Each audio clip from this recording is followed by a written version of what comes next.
போபால் நவாப் குடும்பத்தின் கடைசி வாரிசான பாலிவுட் நடிகர் சயிஃப் அலி கான் மற்றும் அவரது குடும்பத்தினருக்கு சொந்தமான 15,000 கோடி ரூபாய் சொத்துக்களை அரசு கையகப்படுத்தும் சூழல் உருவாகியுள்ளது.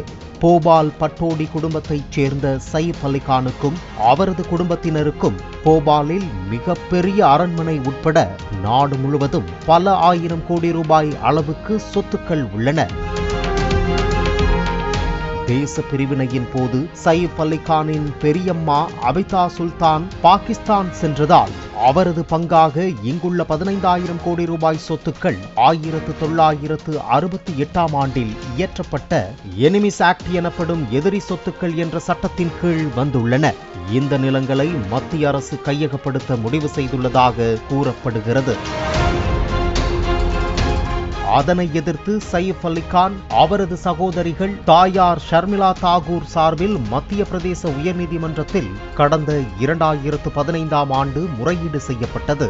மனுவை விசாரித்த உயர்நீதிமன்றம் மத்திய அரசின் நோட்டீஸுக்கு தடை விதித்தது. விசாரணை முடிவில் சயிஃப் அலி கான் மனுவை தள்ளுபடி செய்த உயர்நீதிமன்றம் சொத்து வேண்டுமென்றால் சயிஃப் அலி கான் தரப்பினர் 30 நாட்களுக்குள் தீர்ப்பாயத்தில் மேல்முறையீடு செய்து நிவாரணம் பெற்றுக் கொள்ளலாம் என அறிவித்தது.